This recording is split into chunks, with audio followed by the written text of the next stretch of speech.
Assalamualaikum warahmatullahi wabarakatuh. Saya Julian Putra Pratama. Sini saya akan sedikit memaparkan sejarah kebudayaan Islam pada masa Khulafaur Rasyidin. Khulafaur Rasyidin sendiri terdiri dari dua kata, yaitu khulafa dan ar-rasyidin. Khulafa yang artinya pengganti, ar-rasyidin yang artinya mendapat petunjuk. Khulafaur Rasyidin berarti pemimpin yang selalu mendapat petunjuk dari Allah Subhanahu wa taala. Khulafaur Rasyidin ada 4 dan mereka sahabat Nabi.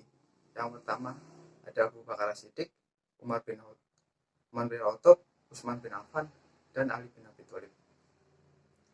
Wafatnya Nabi sebagai pemimpin menyisakan persoalan yang pelik, karena Nabi tidak menunjuk siapapun untuk menjadi penggantinya. Sehingga para sahabat saling mengajukan diri dari kelompoknya, dan diperoleh 3 calon penerus dari kelompoknya yang berbeda-beda, yaitu 1. Ali bin Abi Thalib dari kelompok Ahlul Bait, Sa'id bin Ubaidah dari kelompok Ansor, dan Abu Bakar As-Siddiq dari kelompok Muhajirin. Dan terpilihlah Abu Bakar As-Siddiq sebagai penerus Nabi dan dibaiat di balai pertemuan Bani Saidah.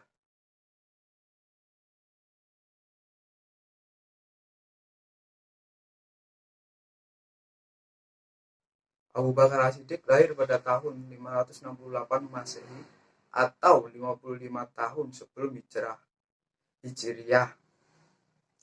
Dia merupakan khalifah pertama dari Khulafaur Rasyidin dan dia merupakan sahabat Nabi dan orang pertama yang masuk Islam.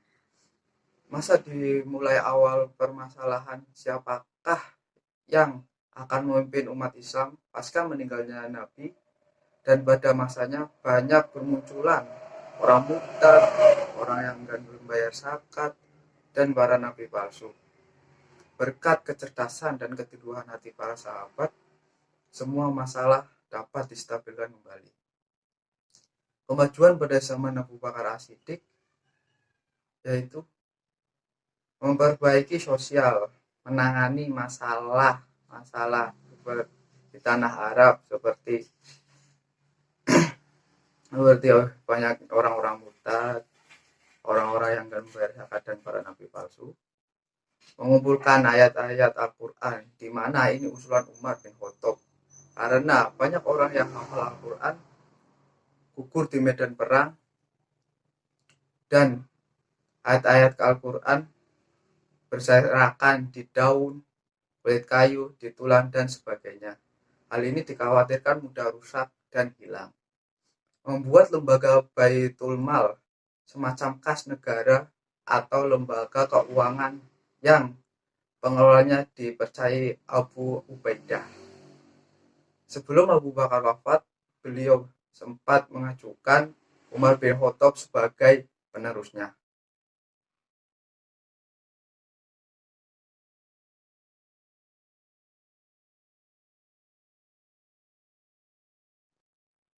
Umar bin Khattab lahir di Mekah pada tahun 583 Masehi dan umurnya 12 tahun lebih muda dari Rasulullah.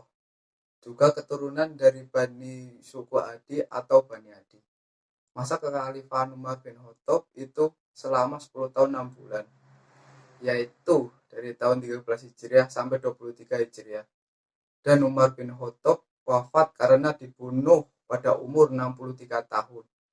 Tragedi ini merupakan pembunuhan politik yang pertama dalam sejarah Islam. Pada masa kepemimpinan Umar bin Khattab menjadi kekuatan besar baru bagi wilayah Timur Tengah. Selain menaklukkan Kaisaran Sasania yang sudah melemah dalam kurun waktu 2 tahun, Umar bin Khattab juga berhasil mengambil alih kepemimpinan wilayah 2/3 wilayah Kekaisaran Romawi Timur.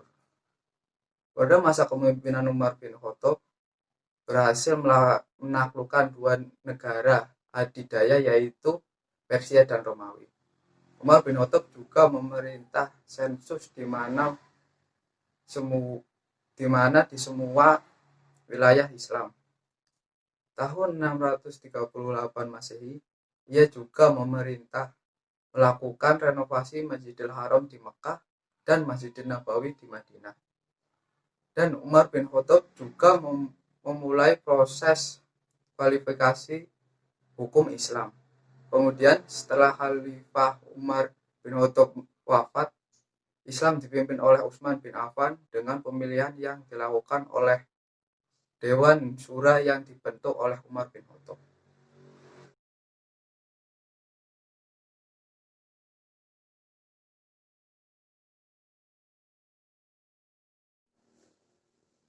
Ketika Utsman bin Affan menjabat, beliau hanya melanjutkan sebagian besar garis politik dari Umar bin Khattab.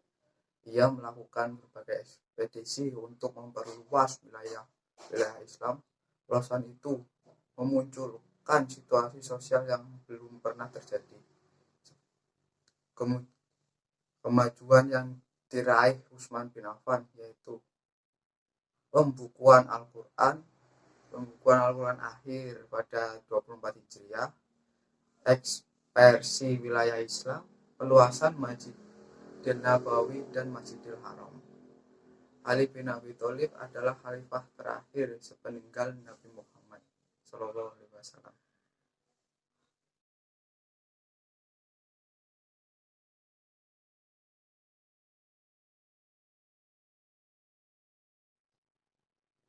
Ali bin Abi Thalib adalah sepupu Nabi Muhammad SAW dan juga menantu beliau karena menikahi putrinya yaitu Fatimah Az-Zahra.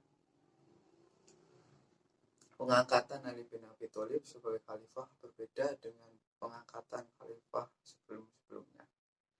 Setelah wafatnya Utsman bin Affan, kaum muslim memilih Ali bin Abi Thalib di baiat menjadi khalifah. Pada awalnya Ali menolak pembaikatan itu. Namun kaum muslim terus mendesak karena menganggap tidak ada lagi yang lebih tepat menjadi khalifah selain beliau. Setelah Ali menerima, segenap kaum muslim beramai-ramai membaiat Ali bin Abi Thalib sebagai khalifah. Setelah menduduki jabatan khalifah, Ali bin Abi Thalib memecat para gubernur yang diangkat oleh Utsman karena dianggap pemberontakan yang terjadi karena keteledoran mereka. Dia juga menarik kembali tanah yang sudah dihadiahkan Utsman kepada penduduk dengan menyerahkan hasil pendapatan kepada negara dan memakai kembali sistem distribusi pajak tahunan di antara orang-orang Islam sebagaimana pernah ditetapkan oleh Umar. Kemajuan yang diraih pada masa Ali bin Abi Thalib yaitu memajukan umat Islam dalam bidang bahasa, membenahi keuangan negara, mengganti pejabat yang tidak konsisten, dan kemajuan dalam bidang pembangunan. Ali bin Abi Thalib wafat dibunuh oleh Abdurrahman bin Muljam. Abdurrahman dan dua temannya menyimpulkan bahwa situasi umat Islam yang mulai tidak terkontrol itu disebabkan oleh kesalahan Ali bin Abi Thalib.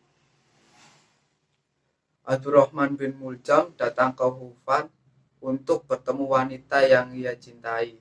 Nah, wanita tersebut setuju dinikahi dengan syarat Abdurrahman bin Muljam berhasil membunuh Ali.